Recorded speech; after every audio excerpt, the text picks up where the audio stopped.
কতদিন আর কতদিন পরে হলো আমার গাছে ফুল।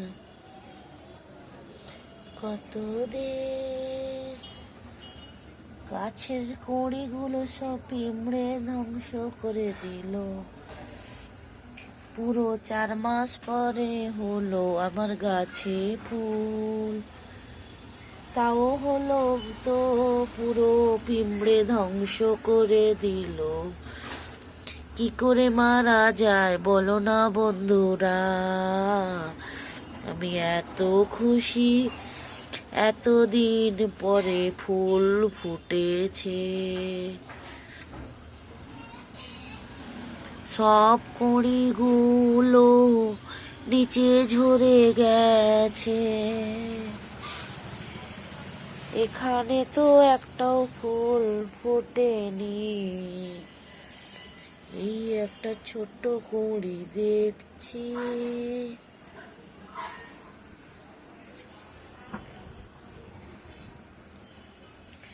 কতদিন